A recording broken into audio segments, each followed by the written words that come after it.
en general, en forma genérica, uno puede decir que el movimiento rectilíneo uniforme refiere a la posición que va adquiriendo un objeto, un móvil determinado, de acuerdo a su velocidad y el tiempo que transcurre. Básicamente así lo podemos simplificar de forma genérica. Es decir, podemos pensar que una señal que se propaga hacia la derecha, acá se ve más chiquitito y tenue, pero la señal en color azul, que es la que ven que ustedes, según en sus pantallas, se está moviendo hacia la derecha, esa onda se movería con una ecuación de este tipo. Es decir, la posición X de los puntos de esta onda vendrían dado por la velocidad con la que se mueve esa onda por un tiempo determinado. De manera tal de que si yo paso el V por T para el otro lado restando, yo diría que las señales que se propagan hacia la derecha, sin deformarse lógicamente, se podrían representar como una función de X menos V por T. Esto que les aclaro es porque suele surgir la pregunta en este punto de que cómo no está al revés, me suelen decir, porque dice que se propagan hacia la derecha, pero acá la velocidad es negativa. No, la velocidad es positiva y al pasarla para el otro lado me queda restando. Por lo tanto, se establece una relación funcional entre la posición y la velocidad de esta forma, siendo la velocidad positiva. Eso es para una onda que se propaga longitudinalmente hacia la derecha sin deformarse. Y la que se propaga hacia la izquierda, la roja sería, también tiene una relación funcional parecida, pero acá, claro, va con signo más. ¿Por qué? Porque la velocidad sería negativa, se propaga hacia la izquierda. Entonces, cuando yo tengo menos vt y lo paso para el otro lado sumando, me queda entonces que la manera de representar esa propagación de la señal hacia la izquierda viene dado por esta función que nosotros vemos ahí. En realidad, en realidad, acaban de ver, se los he mostrado, incluso en esta animación se puede encontrar ese resultado, la oscilación transversal de la cuerda, que es la color negra, resulta de la suma, entonces, de las dos ondas, una que trabaja hacia la derecha y otra hacia la izquierda. Entonces nosotros buscamos una ecuación, en realidad, cuya solución sea la sumatoria de las dos ondas. Porque yo tengo en todo movimiento oscilatorio una onda que se mueve a la derecha y otra onda que se mueve a la izquierda. Entonces, la sumatoria de esas dos ondas van a dar la solución que estoy buscando. Ahora bien, una manera, cuando ustedes veían en Análisis Matemático 2, una manera de comprobar que una solución era solución de una ecuación diferencial, ¿se acuerdan? Era derivando la solución una vez si se trataba de una ecuación diferencial de primer orden, y dos veces si se trataba de una ecuación diferencial de segundo orden, reemplazarlo en la ecuación diferencial y verificar que esa ecuación diferencial se volvía una identidad. Es decir, que de alguna manera uno puede, partiendo de una solución, encontrar la ecuación diferencial cuya solución es aquella de la que parto. En Análisis Matemático 2, en general, hicimos al revés. Dada una ecuación diferencial, encontramos la solución que satisfacía esa ecuación diferencial y de ahí que planteamos diferentes tipos de soluciones y a partir de ahí estudiamos varios métodos analíticos para poder resolverla. Para poder deducir la ecuación de onda, vamos a hacer ese proceso inverso. Partiendo de la solución que yo quiero, yo necesito una solución que contemple, que comprenda las dos ondas, tanto la que se mueve hacia la derecha como la que se mueve hacia la izquierda. Yo quiero que la solución sea una combinación, tenga como solución la solución de las dos ondas.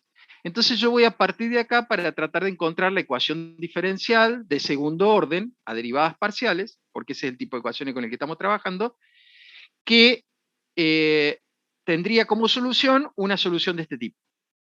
Entonces, imagínense qué es lo que tenemos que hacer y derivar. Esto que están las flechitas acá es eso. las soluciones de este tipo. Adelanté y no apreté el botón para indicar, pero bueno, era eso nada más. Lo que vamos a hacer es derivar. Es decir, vamos a derivar respecto de x y respecto de t. ¿Por qué? Bueno, porque la solución que yo tengo es una función que depende, en definitiva, de dos variables. La variable x, que es la variable de posición, y la variable t. Y v, no, v es una constante, es la velocidad. Movimiento rectilíneo uniforme, v es constante.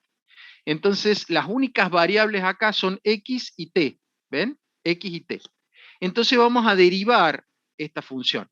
Como esto es una suma, podemos pensar en la derivada de f por un lado y en la derivada de g por el otro y luego sumar los dos resultados. Pero acá tengo que derivar la y, teniendo en cuenta que la y es una función compuesta, porque es una función de una r que puede representarse como x menos bt, o una r o una s, para cambiar el nombre, que puede representarse como una x más bt. ¿Qué quiero decir con esto? Que con el conocimiento que nosotros tenemos de análisis matemático 2, si nosotros queremos hacer derivadas de esta solución, como esta solución tiene derivadas parciales, entonces nosotros podemos encontrar la fórmula de esas derivadas parciales aplicando los conocimientos que tenemos de derivada de la función compuesta. Entonces hacemos un dibujito, ¿ven? Y por f depende de r, siendo r el argumento de f. Y a su vez r depende de la variable x y de la variable t. Lo mismo puedo hacer con g. Y depende a través de g de r. De s, en realidad, le cambiamos el nombre para poder hacer las dos simultáneas. Esa s, a su vez, depende de x y depende de t. Entonces, veamos cómo hacemos estas cuentas para una de ellas y la otra tiene que ser igual. De hecho, ya van a ver que es exactamente igual. Lo único que va a cambiar es algo en el resultado que va a depender de los signos, porque acá dice x menos b de t y acá dice x más b de t, más b de t. X menos bt, x más bt. Entonces tiene que cambiar una cuestión de signos. Bueno, sabemos, para derivar la función y respecto de x, entonces debemos derivar la f respecto de r y la r respecto de x. Recordemos que la f de r es x menos bt.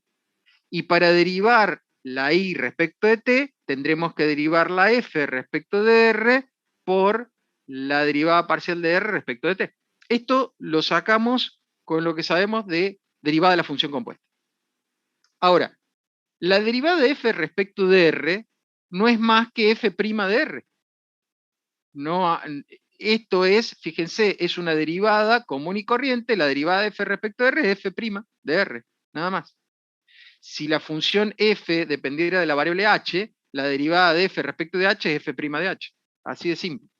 No hay más vueltas. Y la derivada parcial de r respecto de x, bueno, si yo hago la derivada de r respecto de x, eso es 1. O sea que la derivada de y respecto de x no es más que f' de r por 1, o sea, f' de r. La derivada de y respecto de x parcial es f' de r. Y por el otro lado, bueno, otra vez, la derivada de f respecto de r es f' de r. Y la derivada de r respecto de t, bueno, si miro acá, la derivada de r respecto de t es menos b. O sea que la derivada de y respecto de t es menos b por f'. Si despejo f' de acá, f', como está multiplicado por 1, f' es la derivada de y respecto de x, parcial. Y si despejo f' de acá, este menos b que está multiplicando pasará para el otro lado dividiendo, entonces la f' de r será menos 1 sobre b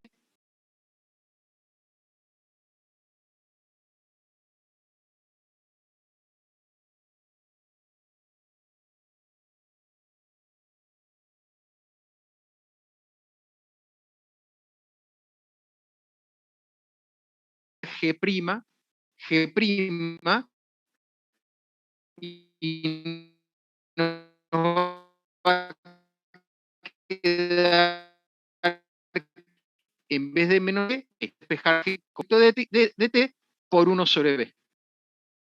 Entonces, si hacemos eso, igualamos, o sea, despejamos la f' acá a la izquierda, igualamos, nos va a quedar exactamente lo que acabo de decir. Y del otro lado, lo mismo. Si despejo de acá f' e igualo, me queda la derivada parcial de y respecto de x igual a menos 1 sobre b por la derivada de y respecto de t. Pero fíjense que es exactamente igual a esto, salvo un signo menos. Bueno, era lo que les había dicho. Que todo esto iba a ser igual, nos iba a dar exactamente igual con la diferencia de un signo. Ahora yo quiero, porque eso es lo que estamos buscando, yo quiero una ecuación diferencial que satisfaga al mismo tiempo las dos soluciones, ¿se acuerdan? La solución f de x menos bt y la solución g de x más bt. Yo quería que las dos soluciones fuesen satisfechas, por eso estaba buscando la suma, yo quería que las dos soluciones fuesen satisfechas por la misma ecuación diferencial. Entonces, si yo miro esta ecuación diferencial y esta otra ecuación diferencial, fíjense que son iguales excepto en el signo del segundo miembro. Bueno, ¿qué pasa si yo elevo esto al cuadrado y esto al cuadrado? Elevo esto al cuadrado y esto al cuadrado. Si hago eso, fíjense, voy a obtener que cualquiera de las dos me da la misma fórmula. Si yo elevo esta al cuadrado o esta al cuadrado, voy a obtener exactamente lo mismo. Eso quiere decir que si en vez de ver la ecuación diferencial de esta forma, que solo satisface la f, o ver la ecuación diferencial de esta forma con el signo positivo, que solo satisface la g, la veo al cuadrado, esta va a satisfacer tanto la f como la g. Esa sería una forma de ver que tanto la f como la g son satisfechas por la misma ecuación diferencial. Porque al elevar al cuadrado el segundo miembro, el signo menos ya no me importa porque me queda 1 sobre b cuadrado. Bueno, ¿cuál es el problema que tiene esta ecuación diferencial? En realidad ninguno. El problema, digamos, como ecuación diferencial no tiene ninguno. El problema es que no la voy a poder resolver. Porque nos pasa exactamente igual que nos pasaba con cuando vimos Laplace o cuando vimos la ecuación de calor. Que nosotros vamos a tener condiciones iniciales o condiciones de frontera para cuando nosotros planteemos la derivada segunda. Es decir, nosotros vamos a tener condiciones iniciales y condiciones de frontera que no pueden ser satisfechas en la solución general de esta ecuación diferencial. Necesitamos la solución general de la de segundo orden para poder resolver. Pero esta es de primer orden. Ojo, esto está al cuadrado, no dice derivada segunda de y respecto de x dos veces. Y la derivada primera al cuadrado no es una derivada segunda, es una derivada primera al cuadrado. Por lo tanto, no tengo condiciones para poder resolver esta ecuación. Necesito las derivadas de segundo orden. Bueno, pero si yo necesito la derivada de segundo orden y ya tengo derivada una vez la función, la vuelvo a derivar otra vez. Pero afortunadamente, como yo vi que tanto si derivo f como si derivo g, la solución es la misma. Si yo considero el cuadrado, bueno, voy a empezar derivándola ahí y ver si el resultado no depende del signo, si el resultado es independiente del signo, el resultado que yo aplique al derivar nuevamente la f va a ser la misma que si yo aplico la derivada de nuevo de la g. Se los muestro. Volvamos a derivar esta función. ¿Qué quiere decir volver a derivar esta función? Presten atención. Acá está derivada y respecto de x. Y esa derivada vimos que era f'. Miremos solamente la f. Después, eventualmente, podemos charlar de la g. Entonces, acá derivé y respecto de x y obtuve f'. Aquí derivé y respecto de t y obtuve f' por menos b. Eso quiere decir que si yo vuelvo a derivar a la y respecto de x, va a ser como derivar a la f' respecto de x. Y si yo vuelvo a derivar y respecto de t, va a ser como derivar a la f' de r por menos b respecto de t. exactamente lo que dice acá. Mire, si yo vuelvo a derivar la y respecto de x, es como derivar respecto de x a la f'. Pero ¿cómo hago para derivar nuevamente una f que depende de x de t, o sea, una función compuesta?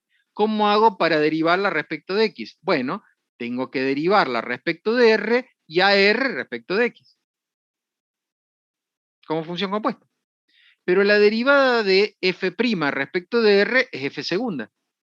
Y la derivada de r respecto de x, y miren acá, la derivada de r respecto de x, 1. Por eso no está más acá. Lo mismo pasa si vuelvo a derivar respecto de t. Si vuelvo a derivar respecto de t, dijimos que era derivar respecto de t a menos b por f'. Bueno, pero eso es derivar respecto de r a menos b por f' por la derivada de r respecto de t, función compuesta, regla de la cadena. Entonces ese menos b sale afuera porque es una constante y la derivada de f' es f segunda por menos b. Pero la derivada de r respecto de t, la derivada de r respecto de t es menos b. Menos por menos más b cuadrado. Ah, buenísimo. ¿Por qué buenísimo? Porque si a ustedes se les ocurriera, acá no está hecho porque no tiene sentido, porque se los cuento. Si a ustedes se les ocurriera hacer lo mismo con esto, volver a derivar a y respecto de x y volver a derivar a y respecto de t, llegarían a un resultado exactamente igual a este, que la derivada segunda de y respecto de x dos veces es f segunda, y la derivada segunda de y respecto de t dos veces es b cuadrado por f segunda.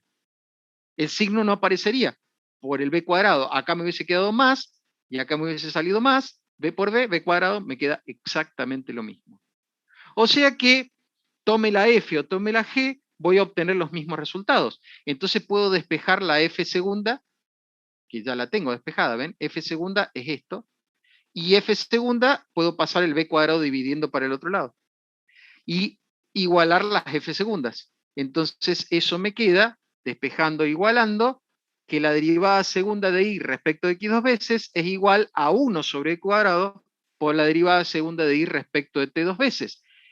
Y acá hemos encontrado la ecuación de onda que nosotros buscábamos, que satisface, y eso se puede demostrar, y no lo vamos a hacer. ¿Por qué? No lo vamos a hacer porque es una pérdida de tiempo, pero cualquiera podría hacerlo muy fácil. Ustedes sabían que la solución que queríamos que esta ecuación diferencial satisfaciera era la solución que y fuese la suma de f y g. F de x menos bt y g de x más bt.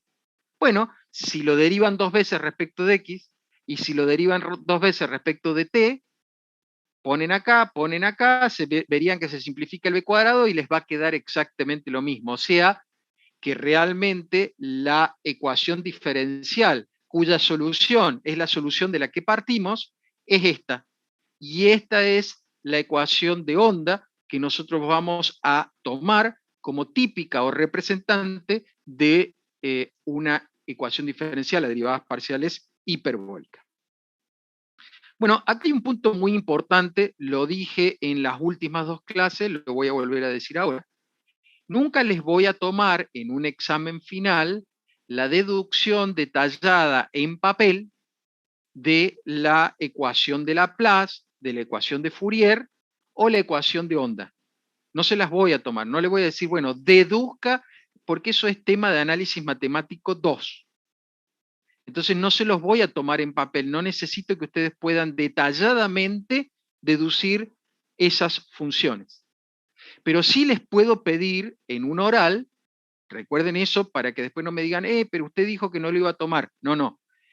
Sí les puedo pedir en un oral cómo harían para encontrar esa ecuación. Por ejemplo, en este caso ustedes me dirían, una cuerda vibrante que tiene ondas longitudinales que se desplazan hacia la derecha o hacia la izquierda, tienen una representación formal.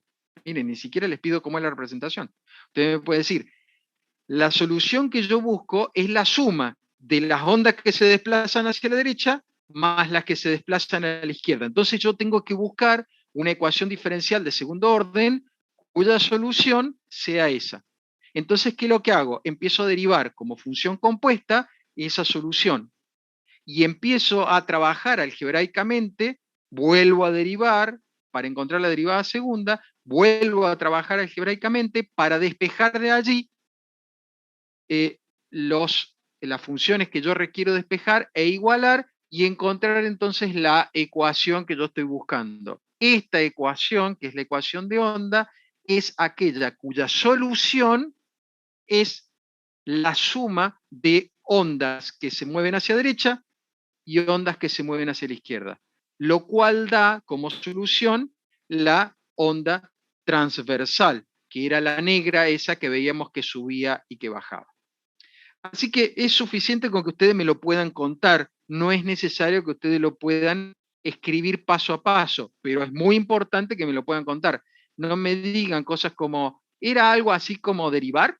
Entonces yo te voy a decir, ¿es pregunta o es respuesta? No rindan orales como diciendo, ¿era con lo de la derivada? Porque eso es, yo te tendría que decir, ¿eso es pregunta o es respuesta? Entonces, ¿me estás preguntando? O sea, vos que estás rindiendo el oral, ¿me estás preguntando a mí? Si yo te digo que sí o te digo que no, ya está. Hacemos otra pregunta porque esta no me la respondiste. ¿Se entiende? Entonces no me pregunten, no me devuelvan la pregunta a mí como diciendo, ¿era lo de la derivada? Porque si yo te lo tengo que responder, ya está, listo. Sí, te digo yo. Pasemos a otra pregunta porque esta no me la pudiste responder, me la preguntaste a mí y la respondí yo. Entonces no se acostumbren a rendir preguntando. No pregunten, afirmen. Entonces tienen que tener bien claro lo que tienen que decir para poder afirmar. ¿Ok? Porque eso es una complicación a la hora de rendir. Bueno, muy bien. Ya tenemos entonces la ecuación de onda, que es la que nosotros vamos a usar. Entonces vamos a escribir una forma general de esa ecuación de onda. Fíjense que en vez de llamarle I, ahora le llamo U. Pero ese U podría ser I, podría ser Z, podría ser lo que quieran. Pero ahora le llamo U como una función general. U es la solución, que depende de la variable X y de la variable T, cuya derivada parcial de segundo orden respecto de T dos veces se pone acá, y cuya derivada parcial de segundo orden respecto de X dos veces se pone acá. Y esta alfa al cuadrado, y esa alfa al cuadrado es la 1 sobre b cuadrado que veíamos recién. O cualquier otra constante que ustedes puedan poner acá en un problema que tiene forma hiperbólico. Si se trata de una ecuación de onda, bueno, será 1 sobre b cuadrado. Pero cualquier problema hiperbólico, con darle un valor a este alfa al cuadrado, bueno, tiene una forma hiperbólica, lo que está indicado por ese signo. Esta ecuación, fíjense, está despejada, está pasada para el otro lado, por eso aparece el signo menos, no es esto igual a esto, y eso es lo que le da a esto el nombre de hiperbólica, porque parece, no lo es, parece una hipérbola, ¿ven? Algo al cuadrado menos algo al cuadrado. Esta ecuación decimos que tiene un rango de validez. La variable espacial vale entre 0 y L, siendo L la longitud de la cuerda, y T entre 0 e infinito, siendo T el tiempo en el que ese problema, ese fenómeno está oscilando. En algún momento arranca, en el tiempo que yo voy a llamar 0, y como dije que nunca termina, entonces esto tiene validez hasta el infinito. Por lo tanto, el infinito no es cota, por eso está abierto el intervalo acá. O sea, está acotado a los lados, está acotado en el inicio, pero no está acotado al final. No es un problema totalmente acotado. Por eso nosotros podemos definir lo que llamamos un conjunto dominio en el cual vamos a encontrar las soluciones de este tipo de problemas. Pero no es complicado entender eso, porque fíjense que el dominio es un rectángulo semiabierto. Este lado, el lado izquierdo, representa la frontera izquierda. Este lado derecho representa la frontera derecha. O sea que el ancho, por decirlo, para tomarlo en el sentido horizontal, el ancho de este rectángulo es de ancho finito. Finito. Es de ancho L. Vale L. Va de 0 hasta L. Mientras que el largo es infinito. ¿Por qué? O semi-infinito, si quieren. ¿Por qué? Porque arranca en cero y no tiene cota superior, por eso se pierde hacia el infinito.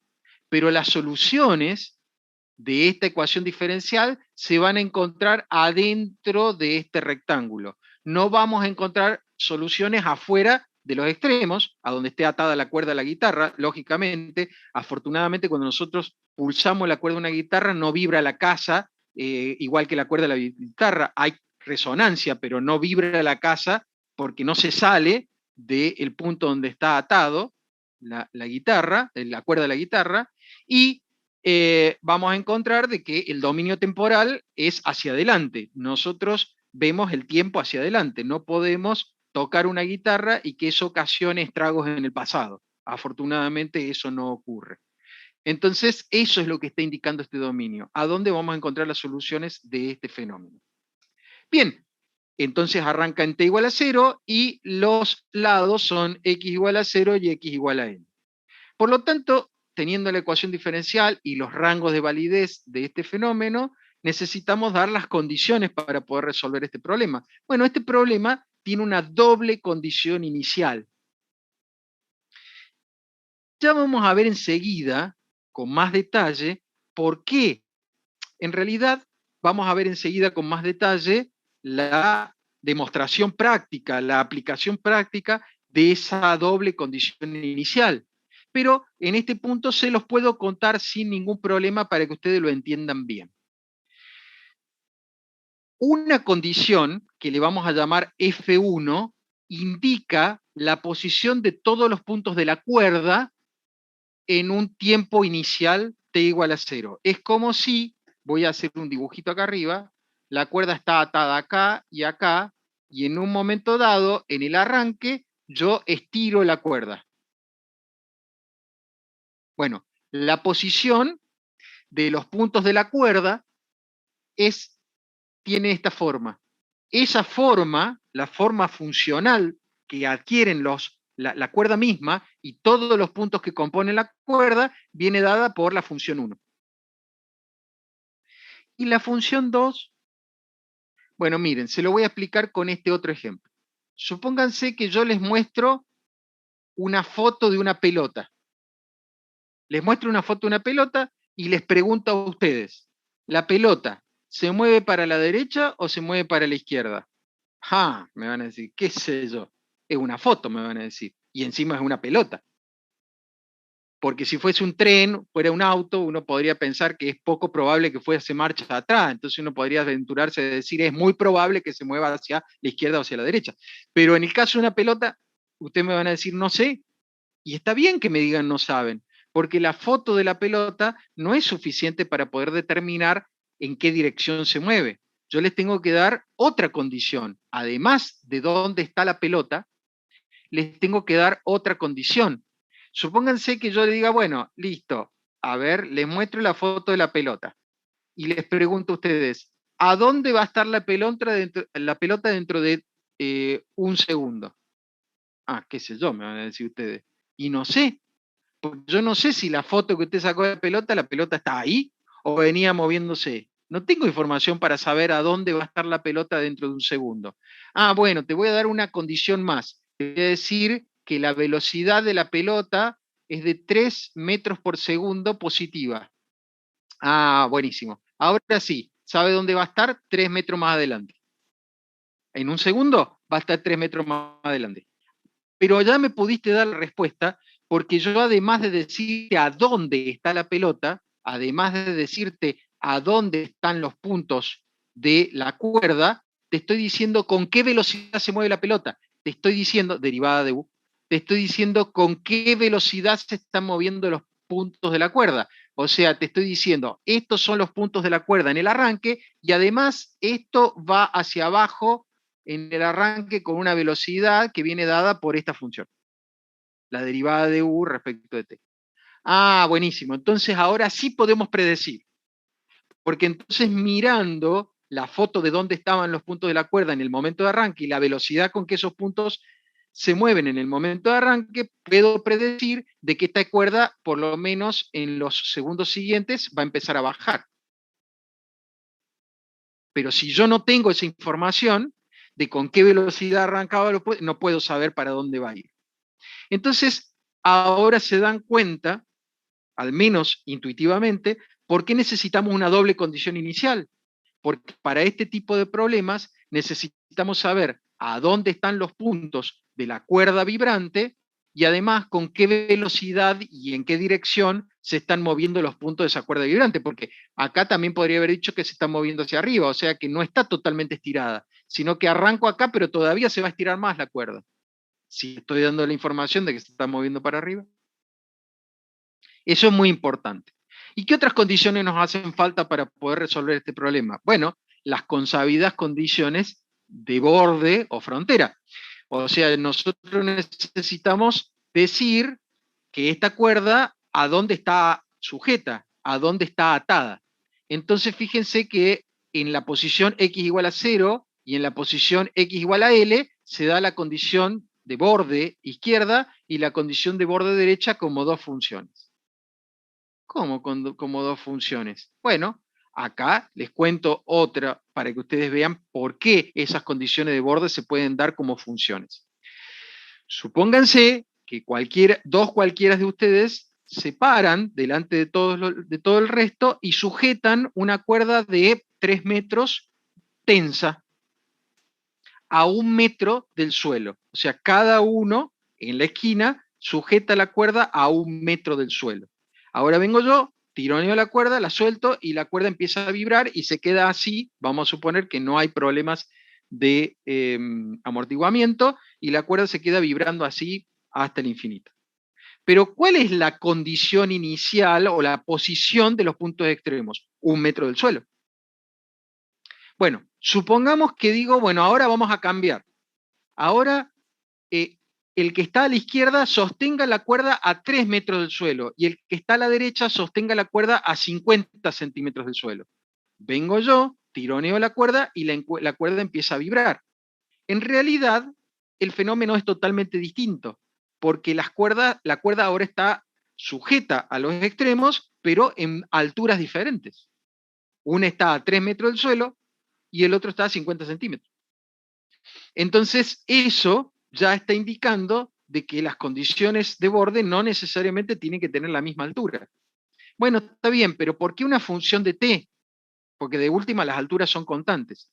Bueno, vamos a suponer que el que está a la izquierda sostiene la cuerda a 1 metro de altura, pero el que está a la derecha, a medida que después de que yo tiré la cuerda y la solté, al mismo tiempo mueve hacia arriba y hacia abajo la mano que sostiene la cuerda, siguiendo un movimiento oscilatorio armónico en el tiempo. O sea que además de la vibración de la cuerda, el extremo derecho oscila. Porque lo está moviendo para arriba y para abajo, qué sé yo. Está atado a un extremo que oscila hacia arriba y hacia abajo. Y esa oscilación viene dada en el tiempo. Entonces pueden estar los dos extremos oscilando, por lo tanto pueden ser constantes, pueden ser cero, o pueden ser funciones del tiempo. Entonces ahora ya sabemos. Una forma general de expresar un problema es esta. Sabemos cuáles son los rangos de validez de este problema. Tenemos siempre una doble condición inicial que va a indicar la posición de los puntos de la cuerda y la velocidad de los puntos de la cuerda en el tiempo cero. Y tenemos dos condiciones de contorno que van a indicar la posición o movimiento que tengan los extremos de esa cuerda. Listo. Ahora que ya sabemos en general cómo se plantea el problema, vamos a resolverlo aplicando, como ya sabemos, el método de diferencias finitas divididas explícito. Para eso tenemos que pasar por 3 etapas. Lo que le dije a los chicos esta mañana voy a volver a decirlo ahora en la tarde.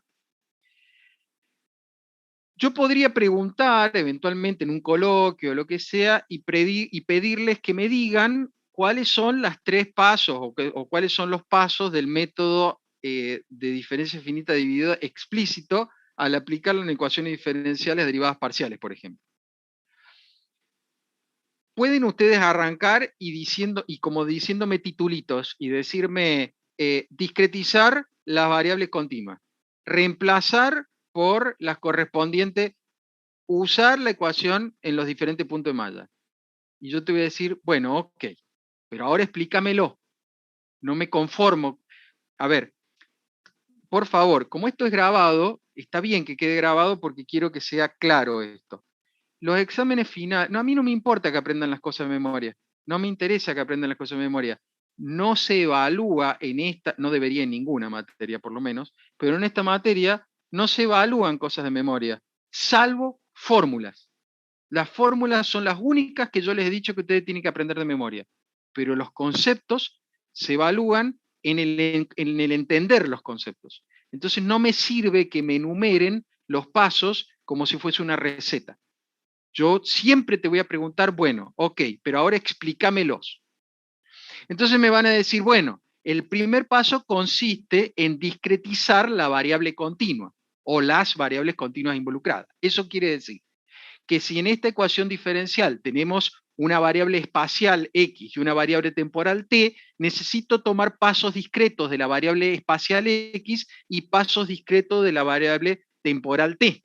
Una forma de tomar pasos discretos de la variable x para este tipo de ecuaciones diferenciales es dividir en n partes la longitud total de la cuerda. Cuando yo divida la longitud total de la cuerda en n partes, me va a decir cuál es el tamaño de cada parte. Me va a decir el delta de x o paso espacial que yo voy a tomar para discretizar la variable x, la variable espacial. También les digo esto, puede ocurrir, se los comento para que quede claro, porque eso también va por parte del entendimiento de lo que estamos haciendo, puede que yo no les dé el valor de delta de x en un problema, y que pero les dé n. Yo les diga que quiero 8 nodos, por ejemplo, o que quiero 8 partes, o que quiero, ¿se entiende? Yo puedo decirle cuántos eh, puntos de malla quiero, porque yo quisiera poder calcular 10 puntos de malla. No importa si la cuerda mide 10 metros o si la cuerda mide 1 metro. Entonces van a decir, ah, bueno, si la cuerda mide 10 metros, entonces los deltas van a ser de 1 metro. Si la cuerda mide 1 metro, los deltas van a ser de 10 centímetros. O sea, el delta de x se adapta al tamaño de la cuerda, porque te estoy dando el n. Entonces, recuerden que en un problema podría dar el n, no el delta de x. Y ustedes tener que deducir el delta de x teniendo en cuenta el n o la cantidad de nodos que se pide calcular, sabiendo, por supuesto, la longitud de la cuerda. Y el paso delta de t, bueno, el paso delta de t es, de alguna manera, el valor que yo voy a tomar como intervalo temporal, discretización del intervalo temporal, en el cual, figurativamente hablando, voy a tomar una foto de la cuerda. Es como si yo dijera que delta de t es una unidad de tiempo y la unidad de tiempo es el segundo, entonces cada segundo voy a tomar una foto. Enseguida vamos a ver de que no es tan sencillo elegir delta de x, delta de t como yo quiera. Hay restricciones, como siempre, en estas cosas, pero lo vamos a ver enseguida. Entonces, el primer paso es eso, es ese, la discretización de las variables continuas, ahí está explicado. Y el segundo paso, es reemplazar en la ecuación diferencial las derivadas parciales de segundo orden por su correspondiente aproximación en diferencia finita dividida. Bien, ok, ¿qué significa eso? Y eso significa que yo voy a reemplazar por una expresión de diferencias finitas divididas de la derivada. Esta es una expresión que es una aproximación numérica de la derivada de segundo orden. ¿Se acuerdan? Esta es una expresión numérica de la derivada de segundo orden. Entonces yo voy a reemplazar la derivada de segundo orden con una expresión numérica, que lo que va a hacer es transformar la ecuación diferencial en una ecuación algebraica. Fíjense lo que les digo. Si yo, por ejemplo, estuviéramos en un examen, se acercan los exámenes, por eso le estoy contando todo, porque después, cuando llegue el momento del examen, no voy a preguntar otra cosa que no les haya estado diciendo a lo largo de todo el año. Entonces, si yo en un examen les preguntara, ¿por qué hacen ese reemplazo? Y yo estaría esperando que ustedes me dijeran, porque quiero convertir la ecuación diferencial en una ecuación algebraica. No quiero que haya más diferenciales. Quiero que sea algebraica. ¿Está bien? Ok, te voy a decir, es correcto. Vamos a otra pregunta. Ahora, si yo te digo, ¿por qué haces ese reemplazo? Y ustedes me dicen, y porque así dice el método, te voy a decir no. No. Es cierto que eso es lo que dice el método, pero no es la razón. La razón no puede ser que es porque dice el método. O si querés te hago la pregunta diferente. ¿Por qué dice el método que tenés que hacer eso? Y si la respuesta es porque... y la verdad que no me acuerdo muy bien, entonces quiere decir que no se entiende exactamente qué quiere decir el segundo paso en el proceso. El segundo paso del proceso significa eso. Hago este reemplazo porque yo lo que quiero es resolver la ecuación diferencial con un método numérico. Quiero hacer iteraciones. Por lo tanto, tengo que transformar la ecuación diferencial en una ecuación algebraica. Y no tengo otra que reemplazar las derivadas de segundo orden por sus correspondientes aproximaciones en diferencia finita dividida. Bueno, lo voy a hacer centrado. ¿Por qué centrado? Porque esas aproximaciones tienen mejor orden, de manera tal que el error de truncamiento global del método, así es el error de truncamiento global de las aproximaciones, claro. Por eso termina siendo el error de truncamiento global del método del mismo orden h cuadrado. Eso quiere decir que me aseguro de que de todas las posibles reemplazos que yo pueda hacer, elija el mejor. Muy bien, ¿qué viene ahora? Y el tercer paso es encontrar la ecuación algebraica que yo voy a utilizar en cada nodo de malla generado, en cada punto de malla generado, que voy a aplicar en cada punto de malla generado para poder tener un sistema de ecuaciones que yo pueda resolver con cualquier método conocido. O sea que el tercer paso consiste en encontrar una fórmula. Exacto. Entonces, el tercer paso es tan simple como esto. Fíjense, es una pavada, porque acá he copiado lo que decía en el otro lado. Nada más que en el otro lado estaba acá restando, entonces lo paso para el otro lado sumando. Acá. Acá. Paso ese delta de t al cuadrado para acá, y entonces junto el alfa al cuadrado con el delta de t al cuadrado sobre el delta de x al cuadrado. Y a eso lo llamo lambda al cuadrado. ¿Por qué llamarlo lambda al cuadrado y no llamarlo lambda? No es medio complicado querer. En realidad no, en realidad es justamente para simplificar. Si todo está al cuadrado, entonces te estoy diciendo con ese lambda que ese lambda es un valor que representa una operación en la que toda esta operación, fíjense, podría poner alfa, delta de t sobre delta de x, está al cuadrado. ¿Es correcto? Sí, es correcto. O sea que eso está dando indicios muy importantes. Entonces, no es un capricho reemplazar esto por lambda al cuadrado. De todas formas, si no le ponen el cuadrado, mientras esté bien, no hay ningún problema. Pero yo les digo por qué se le pone lambda al cuadrado. Solamente por una cuestión de evidenciar algo, que es darme cuenta que ese lambda al cuadrado representa una operación que está toda al cuadrado. Bien. Haciendo ese reemplazo, despejando, llego a esta ecuación que voy a llamar fórmula 1. ¿Cómo sé qué es lo que tengo que despejar acá? Y bueno, miren, hay que miren la ecuación. Esto representa la posición de los puntos de malla en un tiempo siguiente. La posición de los puntos de malla ahora. La posición de los puntos de malla antes de ahora. La posición del punto de al lado ahora, la del punto en el que estoy ahora y la del punto del otro lado, el del otro vecino, ahora. Entonces, como yo necesito predecir, lo que voy a despejar es aquel que me permite saber a dónde va a estar. Bueno, el único que me dice a dónde va a estar es este. Entonces, claramente ese es el que despejo. Esa es la razón por la cual de todo esto que uno dice, bueno, pero ¿cuál despejo? Despeja el que tiene que ser, el que te va a permitir predecir a dónde van a estar los puntos de malla generado en un tiempo siguiente. Y el despeje, bueno, el despeje es muy simple, es álgebra pura. Si en esto no le sale prácticamente de memoria, aunque la mayoría de las veces sale de memoria, agreguen una o dos filas más y van a llegar a esta fórmula. Genial, ya tengo la fórmula. Bueno, pero, siempre hay un pero, lamentablemente esta fórmula no me va a servir del todo. ¡Qué desgracia! ¿Por qué no me va a servir del todo? Por lo que acabo de decir. Mire, para calcular la posición de los puntos de malla generados en un tiempo posterior, se requiere el valor de dónde estaba el punto ahora, dónde están sus vecinos ahora y dónde estaba ese punto antes. Acá tengo el problema, en el antes. ¿Por qué tengo el problema en el antes? Y porque en la primera vez no voy a saber a dónde estaba. Bueno, pero tengo la velocidad. Ahí está, tenés la velocidad, tenés la otra condición inicial, por eso hay una doble condición inicial, tenés la otra condición inicial que te permitiría saber a dónde estaba.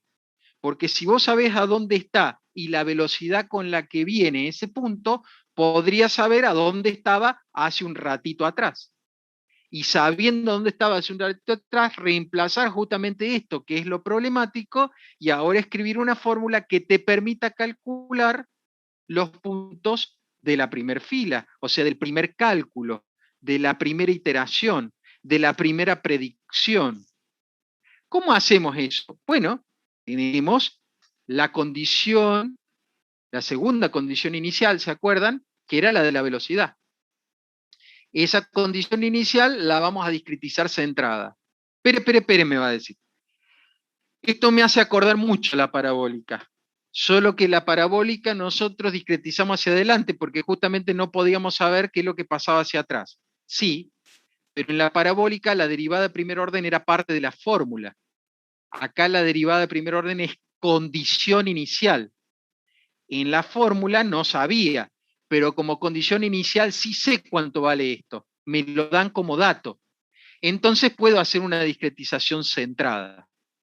Cuando hago una discretización centrada para mantener el orden del error de truncamiento global de la ecuación diferencial, fíjense que esa F2, que es el valor, el dato, ¿se acuerdan? Dijimos que la derivada era una función F2. Bueno, esta discretización es esa F2 que es dato, pasa el 2 multiplicando y puedo despejar, por ejemplo, este valor, que era el valor problemático, yo no sabía dónde estaba antes el punto, puedo despejar ese valor, bueno, pasando para otro lado sumando y esto pasando para otro lado restando, la cosa es que me queda esto. Entonces quiere decir que el punto problemático ahora se puede conocer sabiendo dónde va a estar, menos esa función que es dato, por 2, por el delta de t, que todo es dato. Todo es dato. Todo esto, excepto esto que está acá, que es incógnita, todo esto es dato. Entonces reemplazo en la fórmula 1 esto. Fíjense, reemplazo el u sub ij menos 1, lo reemplazo por u sub ij más 1, con un signo menos delante porque estaba restando. Me voy atrás para que lo vean. ¿Ven? Estaba restando. Entonces, tengo que restar todo esto. Entonces, resto acá y este menos con este menos se me hace más. Bueno, pero fíjense que este u sub ij más 1 es el valor que representa a dónde va a estar el punto de la cuerda en un tiempo posterior. Ah, pero es exactamente igual a este. Este que está acá, es el mismo. U sub ij más 1. Bueno, entonces lo paso para otro lado sumando. Eso hace que sea el doble, y ahora paso el 2 dividiendo, y otra vez despejé esto, y ahora tengo una fórmula, que es la fórmula 2, para poder entonces calcular la primera iteración. Y aquí viene la cuestión que suena irónica, pero es así. Se llama fórmula 1 a la anterior porque es la primera que obtenemos. Y la fórmula 2 porque es la segunda que obtenemos. Pero la primera que vamos a usar es la fórmula 2. Y la segunda que vamos a usar es la fórmula 1. Se usan al revés. Se llaman 1, y ustedes me van a decir, ¿por qué no la llama al revés? Es porque no, le llamo 1 a la primera fórmula que obtengo y le llamo 2 a la segunda fórmula que obtengo. Bueno, lamentablemente la fórmula 2 es la primera que tengo que usar y la fórmula 1 es la que voy a usar después. Bueno, ¿qué le vamos a hacer? La vida es así, pero Esa es la razón por la cual pareciera que están al revés. No es que uno se quiera complicar la vida, uno es coherente con el desarrollo que está planteando. Entonces los números de las fórmulas tienen que ver con el orden en que yo las encontré. La aplicación va a tener que ver con la necesidad que yo tenga de aplicarlas. Bueno, muy bien. Ya sabemos entonces, todo esto que hicimos fue aplicar esos 3 pasos de el método de diferencias finitas explícito para discretizar las variables continuas, en este caso t y x, obtuvimos un delta t y un delta de x, reemplazar las derivadas de segundo orden por sus correspondientes aproximaciones en diferencias finitas divididas. ¿Para qué? Para convertir la ecuación diferencial en una algebraica. Perfecto. ¿Y ahora qué? Y ahora despejamos el valor, que es el que yo quiero calcular, el valor incógnita, en función de datos que yo tengo. Pero ahí me vi obligado en tener 2 fórmulas. Una va a ser la que yo utilice para hacer el primer cálculo y la otra para seguir calculando de ahí en adelante. Quizás alguno de ustedes se preguntará, bueno, pero la que yo uso para calcular la primer línea de datos, ¿no podría seguirla usando para calcular los siguientes? En realidad no. ¿Por qué? Porque vos estás suponiendo, para poder calcular la primera línea de datos, que la velocidad de los puntos es esta. Pero después de que calculaste la primera línea de datos, la velocidad de los puntos cambia. Entonces tenés que usar otra fórmula. ¿Cómo que cambia? Y piensen en un péndulo. ¿Cuánto es la velocidad del péndulo cuando alcanza su máximo separación? Y 0, porque el péndulo llega hasta ahí y se detiene, 0. Y a medida que empieza a bajar, la velocidad empieza a aumentar, siendo la velocidad máxima en este punto. Y esa es la razón por la cual luego se pasa para el otro lado. O sea que a lo largo del recorrido el péndulo cambia la velocidad. Bueno, lo mismo pasa con la cuerda de la guitarra. A lo largo de la oscilación, todos los puntos de la cuerda cambian su velocidad. Entonces no me sirve esta fórmula que tiene la velocidad inicial adentro para poder calcular de ahí en infinito.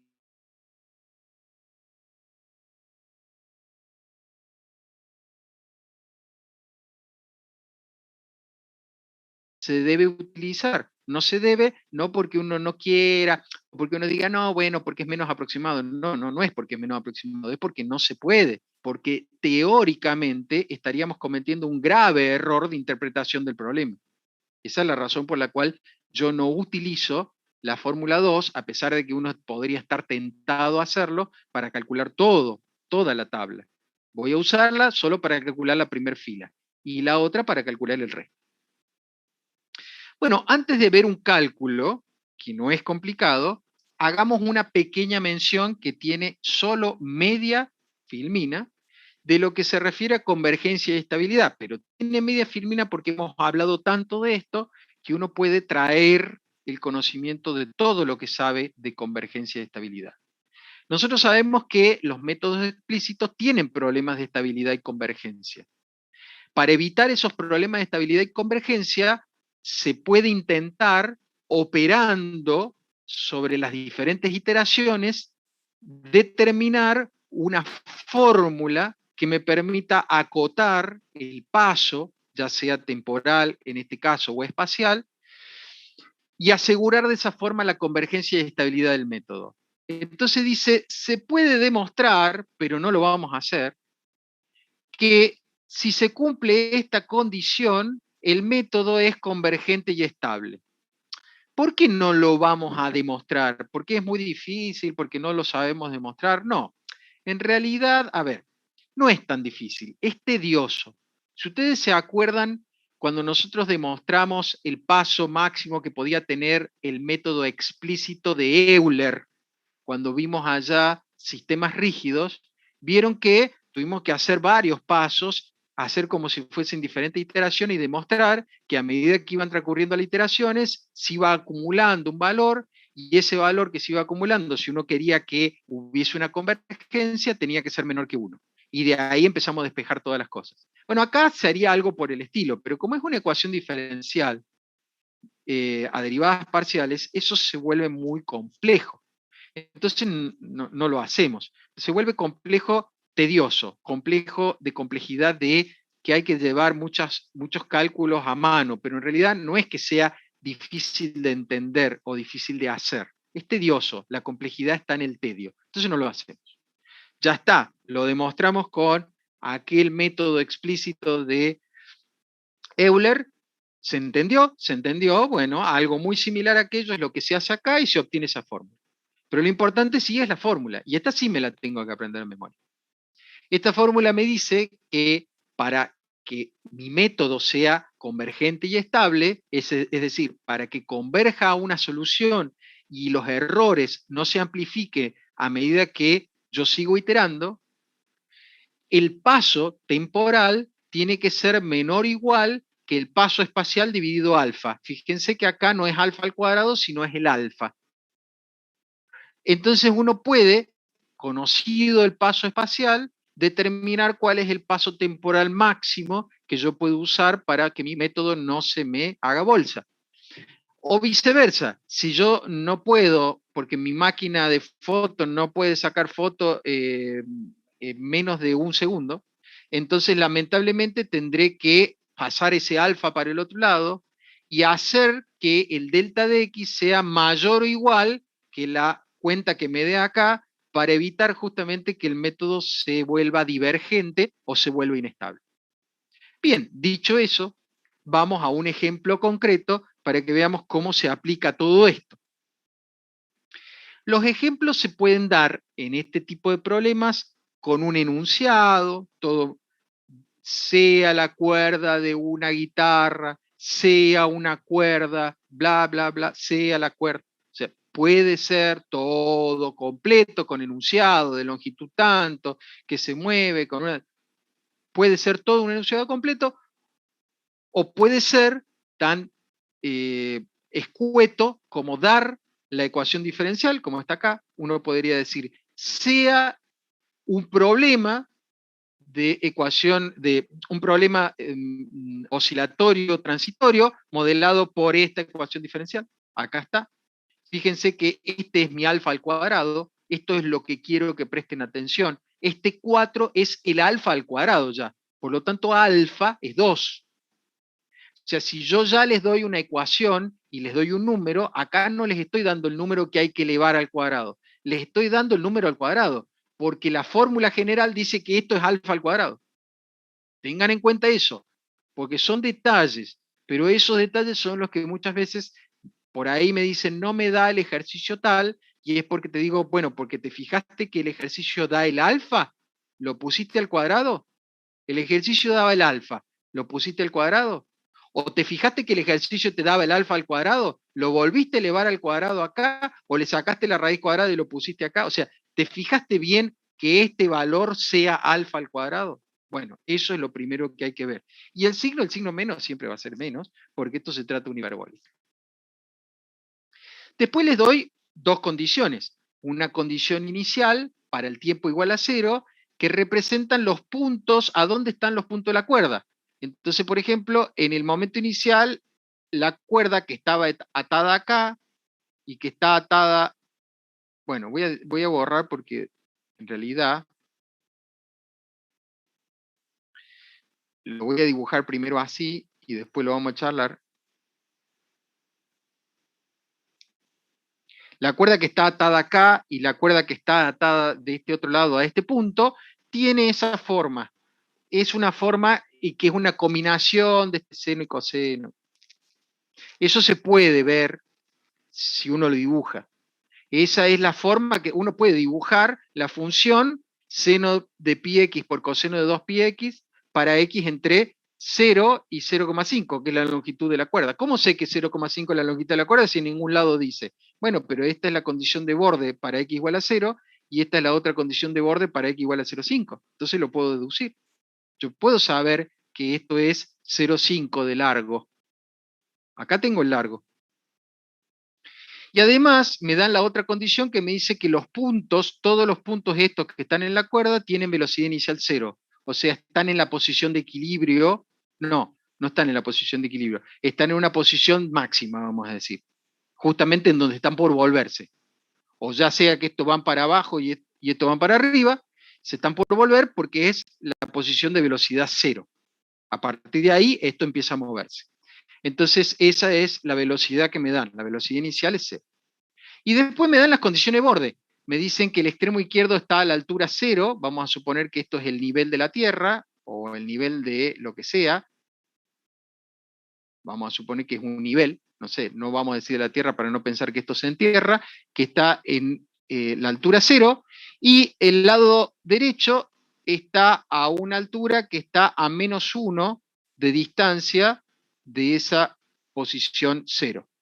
Entonces, eso dice de que justamente están a diferentes alturas los extremos. Bueno, dadas esas condiciones, ¿qué me faltaría dar? Y acá me faltaría dar el delta de x y el delta de t.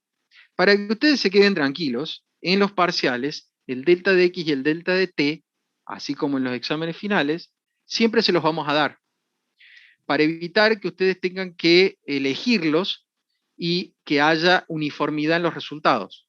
Entonces el delta de x y el delta de t se los vamos a dar.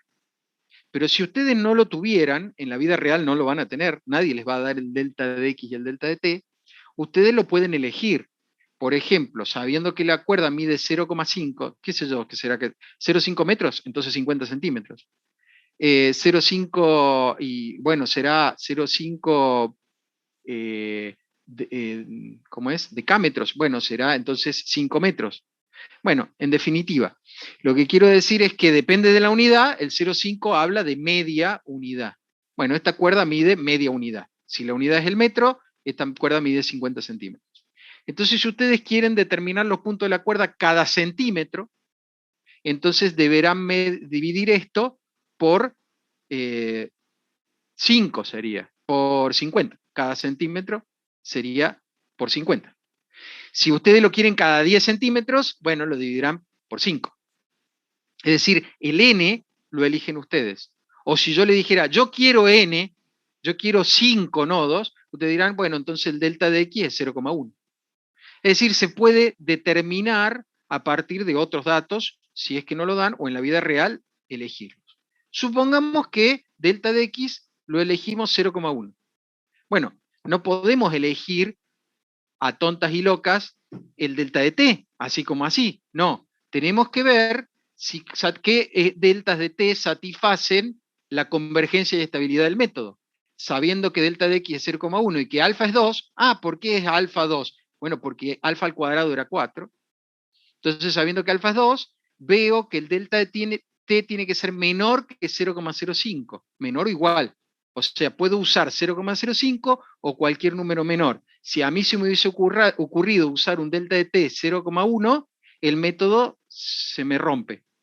¿Y qué quiere decir que se le rompe? Bueno, para que ustedes se den una idea, es como si yo le dijera, bueno, tienen una guitarra, hagan ting en la cuerda de la guitarra.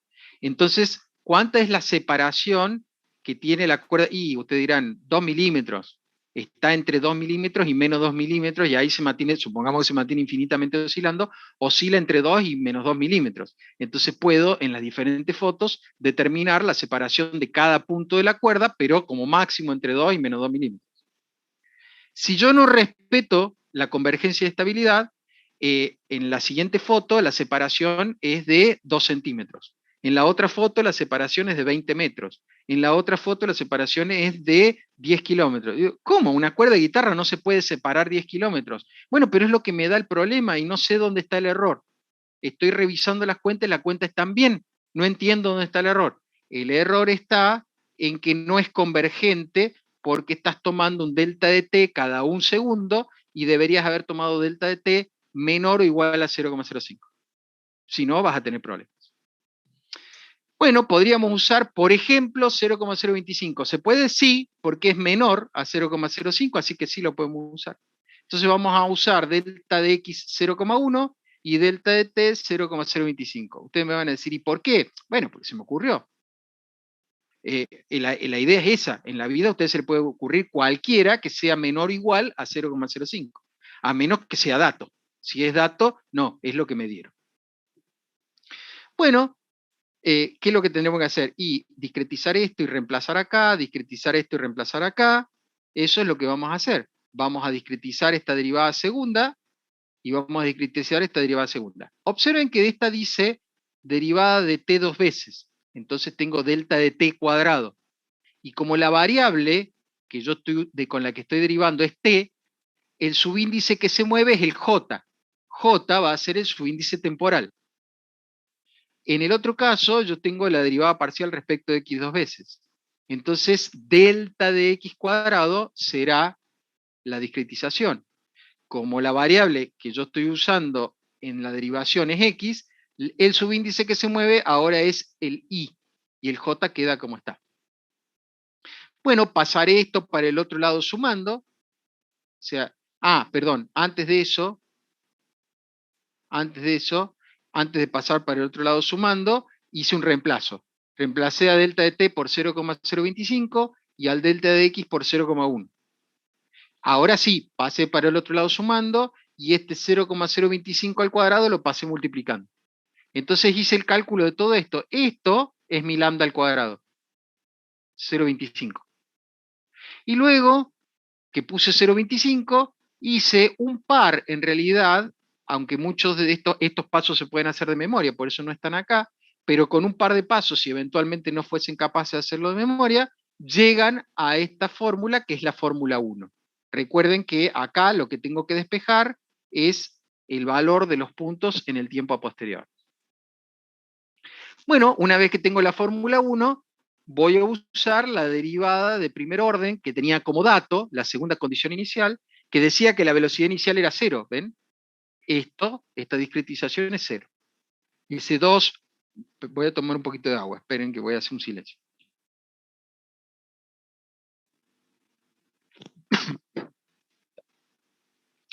Este 2 por delta de t pasa por el otro lado multiplicando, y luego ese pasa para el otro lado sumando. Entonces quiere decir que el valor problemático en la primera fórmula es exactamente igual a u sub i j más 1. Paso ese para el otro lado sumando, entonces divido todo por 2. Fíjense que esto es 0,75 y esto es, si dividen por 2, ¿no? Acá también, si dividen por 2, ahí está, entonces tienen exactamente eso.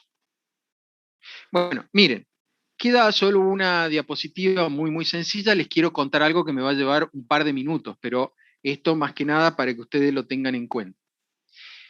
Cuando nosotros diseñamos ejercicios tanto en parciales como exámenes finales, nosotros hacemos estas cuentas. Yo les cuento cómo hago, de verdad. Les voy a decir porque no les voy a mentir, porque de hecho me puedo sentar con cualquiera de ustedes y probárselo, demostrárselo que es así. Cuando yo hago un ejercicio, digo, bueno, vamos a suponer que tengo que hacer este problema. Entonces, listo, arranco un cronómetro, pongo papel, lápiz y digo, así, como voy a decir, derivada segunda de u de x de t respecto de t dos veces, menos 4 por la derivada segunda de u de x de t respecto de x dos veces igual a 0. Bien, ahora voy a reemplazar esta por la discretización de segundo orden. U sub i j más 1. Así lo hago. Cuando termino de hacer todas estas cuentas, paro el cronómetro. Si a mí me llevó 5 minutos, por ejemplo, 3 minutos, 6 minutos, no sé, el tiempo que me haya llevado a hacerlo de esa forma, yo lo voy a multiplicar siempre por 2, al menos. A ver, lo multiplico por 2 porque estoy haciendo el ejercicio así, a lo pavote. O sea, estoy haciendo el ejercicio muy despacito. Entonces multiplico por 2. Porque yo digo, si haciendo el ejercicio despacito a mí me llevó 5 minutos, haciendo el ejercicio en el ritmo que se tiene que hacer de una persona que está práctica, le tiene que llevar menos que a mí. Pero bueno, supongamos que lleva el doble. Bueno, 10 minutos. Créanme que los tiempos que nosotros establecemos para los ejercicios de parcial están calculados así. No obstante, voy a aumentar un poco más el tiempo del parcial, pero tengan en cuenta de que no son muchas veces los nervios del parcial. O sea, juegan, por supuesto, en contra. Eso yo lo puedo entender. Yo también fui alumno, pero yo también hice materias como esta. Y la práctica, o sea, si uno se presenta a rendir un parcial habiendo estudiado y practicado, porque no es lo mismo estudiado, ustedes me pueden decir, pero yo estudié, pero habiendo practicado, habiendo desarrollado habilidad, que es lo que se está evaluando. Acuérdense que en las competencias, y que esto cada vez va a peor, porque las competencias, las nuevas competencias evalúan ese tipo de habilidades. Entonces, lo que se está evaluando es que ustedes sean capaces de resolver el problema en tiempo y forma en las condiciones que el problema requiere. Entonces, la práctica los va a llevar a no tener ningún tipo de inconveniente en los parciales.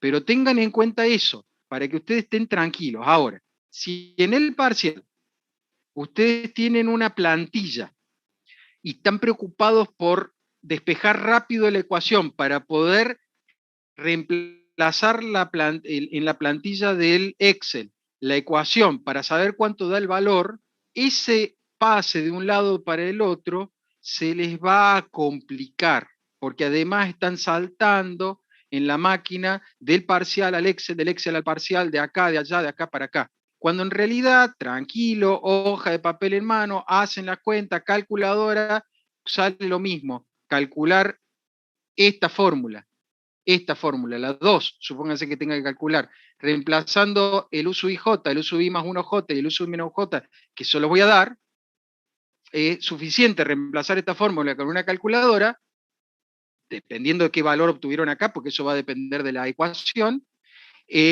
que agarrar y la plantilla del Excel y reemplazarlo en el Excel. Les va a salir más barato hacerlo a mano. Por eso, aprendan, practiquen, hagan las cosas a mano y van a ver que no van a tener ningún problema. Si se equivocan, se equivocarán en un ejercicio. Pero no se puede. No puede ser que de 10 ejercicios no puedan resolver ni dos. O sea, de 10 puntos, eso quiero que quede bien, bien claro. Y como esto está grabado, no tengo ningún problema que se lo lleven al decano si quieren. No puede ser, no puede ser que un parcial, uno mire el parcial y de 10 puntos saquen 2. No puede ser. ¿Por qué? Porque no son ejercicios en donde ustedes tienen que hacer cosas raras. Tienen que resolver una fórmula. Entonces no puede ser que de 10 se hayan equivocado en 8. Eso es falta de práctica. De acá a la China. Si estuviéramos todos nadando entre el 5 y el 6, entonces yo me preocuparía. Si estamos todos entre el 5 y el 6, me preocupo yo, porque eso quiere decir de que puede ahí haber un problema en los ejercicios. Pero si estamos en el 2, no me preocupo tanto porque claramente, porque hay 10, o sea, en los parciales hay muchos que se sacan 10. Entonces, claramente, el problema es que ahí falta práctica. Claramente falta práctica. No puede ser que resuelvan menos del 50% o del 60% de los ejercicios. No, no puede ser. Porque, no, me faltó tiempo. ¿Faltó tiempo para resolver 10? Bueno, está bien, pero resolviste 6, resolviste 7. Eso quiere decir me faltó tiempo. No, me saqué un 2, pude resolver solamente 2 porque me faltó tiempo. No, no, no es falta de tiempo. Por favor, esto sé que queda grabado, no tengo ningún problema en discutirlo o que lo pensemos, pero claramente hay falta de práctica. Entonces, por favor, les pido que practiquen, que practiquen. Y ni qué decir de muchos parciales que sí tienen un 2 o tienen un 1, porque ustedes miran el número, pero no tienen ningún ejercicio resuelto. O sea, no escribieron ningún ejercicio en ningún lado. Entonces, tienen un 2 o tienen un 1, pero no escribieron nada. Entonces, a mí me preocuparía los parciales que tienen un 6, un 7, y me preocuparía si ninguno pudo resolver el ejercicio 3, por ejemplo, o si ninguno pudo resolver el ejercicio 8. Pero cuando hay muchos parciales con 8, 9 y 10, quiere decir que se pueden resolver. 8, 9 y 10, quiere decir que todos los ejercicios eran asibles, no habían error, todos los ejercicios eran asibles, falta práctica. Entonces yo les pido, se los digo por experiencia, háganme caso, hagan la prueba, porque todavía tienen la posibilidad de rendir un recuperatorio y levantar la nota. Háganme caso, hagan estos ejercicios a mano y trabajen con papel, lápiz y calculadora. Olvídense de los Excel. Yo sé por qué se los digo.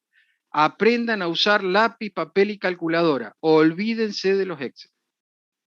Para la práctica, para ver si está bien lo que están haciendo, usen los Excel. Pero para los parciales no andan, no sirve. Los parciales están pensados para que no se puedan hacer con Excel. Es decir, para que les lleve lo mismo de dificultad que hacerlo con una calculadora. Pero a veces, como están saltando de un lado para el otro o están más preocupados de la plantilla del Excel, no sale. Entonces, por favor, hagan ese ejercicio. Bueno, para terminar, en estos últimos 2 minutos, lo que van a ver en profundidad en el práctico de la semana que viene, la construcción de la tabla.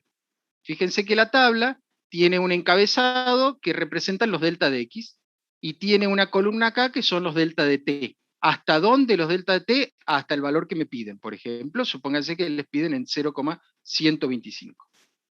Bueno, van a poner, con la condición inicial que les dan, la posición, ¿ven?, de los puntos en el tiempo cero, porque eso decía, estos son la posición de todos los puntos en el tiempo cero. Bueno, ahí está. Como la cuerda está atada, debería coincidir con la posición de los extremos. Dice que el extremo izquierdo está a una altura 0 y el extremo derecho está a una altura -1, que viene dada por, fíjense, las condiciones de frontera. Bueno, ahora que hemos puesto, esto se parece mucho a las parabólicas, ahora que hemos puesto las condiciones iniciales de la frontera, voy a usar la fórmula 2. ¿Se acuerdan? Primero usaba la segunda fórmula. Uso la fórmula 2, dice que para poder calcular este punto que está acá, que es eso, dice 0,75 del punto anterior, de este, más 0,125 de este, más este. Y así todos los puntos. Eso da lo que dice acá. Ahora que ya calculé la primera iteración, descarto la fórmula 2 y recurro a la fórmula 1. Y la fórmula 1 dice, para poder calcular el valor que va acá, dice 1,5 del anterior, de este, más 0,25 de este, más este, menos el anterior del anterior, o sea, menos este. O sea, es 1,5 de este, más 0,25 de este más este, menos este. Y eso es lo que yo voy a poner ahí. Entonces esta tabla otra vez vuelve a ser una herramienta de cálculo y haciendo eso para cada uno de los valores, relleno los datos y obtengo entonces el resultado final, que es cuáles son o dónde están los puntos de la cuerda en el tiempo 0,125.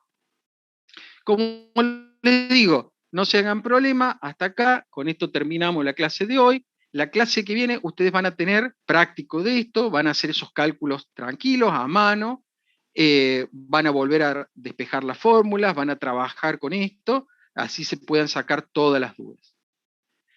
Hasta este tema, incluyendo el práctico, por supuesto, entra para el parcial, porque no hay tiempo y no tiene sentido que yo les hubiese dado hoy una clase teórica práctica de esto para hacer entrar otro tema el jueves que viene, no tiene sentido. Entonces el jueves que viene tienen práctico de esto, vayan preparando, vayan estudiando el práctico de esto también para aprovecharlo al máximo, pero hasta este tema, hiperbólicas, entra en el parcial. Luego vamos a tener 2 temas más teóricos, que esos van a entrar en los coloquios o exámenes finales. Así que aquellos que quieran rendir coloquios o tengan que rendir eventualmente tarde o temprano el examen final, los 2 temas que vamos a estudiar, que son teóricos, entran en el examen final también. Bueno, hasta acá entonces, cualquier duda me escriben, usemos el foro y si no, en los horarios de consulta, que ya saben que yo a las 6 de la tarde lo puedo dar los días jueves. A ustedes, chicos, gracias a ustedes por participar y por estar atentos a la clase.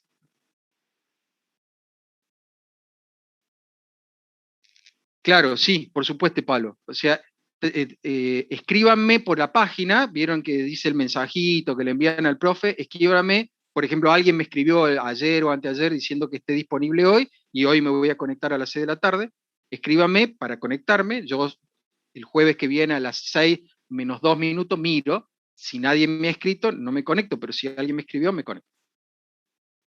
Ah, bueno, listo. Entonces la semana que viene me conecto ya directamente porque ya estás indicando que vas a estar. Entonces no hace falta que me escribas. El jueves que viene también me conectaré. Aparentemente Pablo no es oficial, seguramente ya lo van a oficializar. La idea es que no sea virtual, o por lo menos del todo virtual. Como es algo que todavía se está tratando, no hay nada oficial porque no hay nada dicho, pero en principio parece que la idea es volver gradual o del todo a la presencialidad para ir otra vez encontrando la normalidad de esto, porque ya demasiada virtualidad de verdad les está haciendo mal en el estudio también a ustedes. No es lo mismo la clase presencial que la clase virtual, eso se los aseguro. Así que sí, es algo que se está analizando, pero se está hablando de volver a una presencialidad, o tal vez no plena, pero a una semipresencialidad.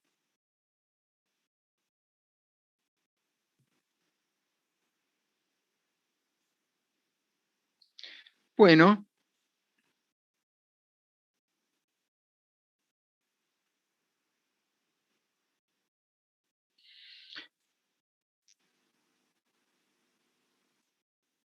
bueno, nos vemos entonces. Hasta luego.